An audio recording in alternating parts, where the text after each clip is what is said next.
Some people call it brat camp, because many of the young people who go there have, at some time or other, been in trouble with the law. All of them have personal or social problems which Redcliffe Ascent in Utah, USA, aims to resolve through what is known as wilderness therapy. Many of the teenagers who attend the programs at Redcliffe are almost impossible to control, and their parents are out of ideas.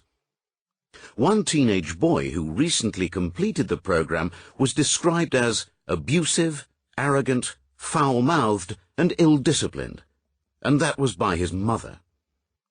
In this program, we meet two of these teenagers and find out how successful the camp has been for them. Rachel was happy at school, with lots of friends, and was very good at long-distance running. She was even enjoying being in the police cadets. But everything seemed to change when she became a goth. She was told to leave the cadets for failing to remove the 18 earrings, nose rings, and other piercings she wore, and she began staying out all night, never letting her mum know where she was. Immediately after her time at Redcliffe Ascent, Rachel returned to England and decided she wanted to plan a career working with animals. 1 year after the camp, Rachel is studying for a course in animal management in a top North London college. As part of her studies, she's planning a study trip working with animals abroad this year. Things are still good between Rachel and her mum. This is how Rachel describes the change. You can look at me and say, you know, she hasn't changed. But inside, I feel like I'm a completely different person now. You just realise that you're at Redcliffe, and you might as well make it a positive experience rather than being negative all the time about it. Helen, Rachel's mum, is even more positive. She looks beautiful, really beautiful. There's a glow to her face that brings tears to my eyes. That was what Rachel was like 2 or 3 years before, and now she's back to being that Rachel. I think Utah and Redcliffe have worked magic. Another teenager who was sent to Redcliffe is Ed.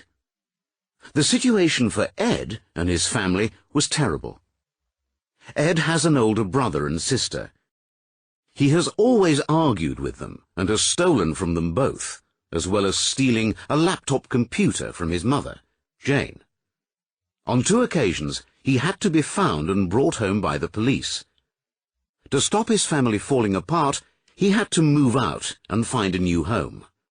Ed's mother, Jane, did not know what she could do to help him.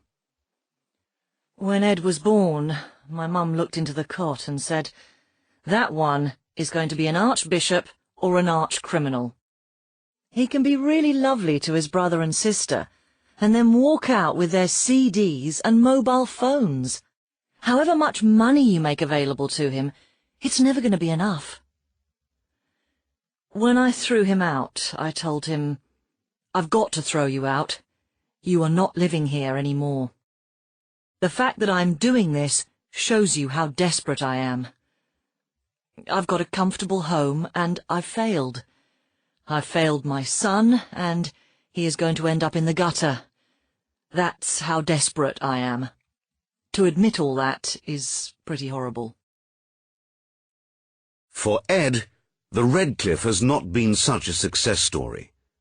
He attended the program there, but its benefits were short-lived. He went back to his old ways more or less as soon as he got back to England.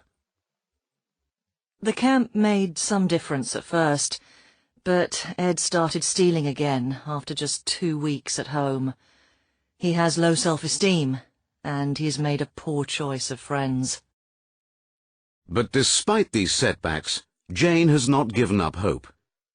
Recently, Ed went back to the camp in Utah for a further course of therapy. His mother hopes that this time it'll prove more successful.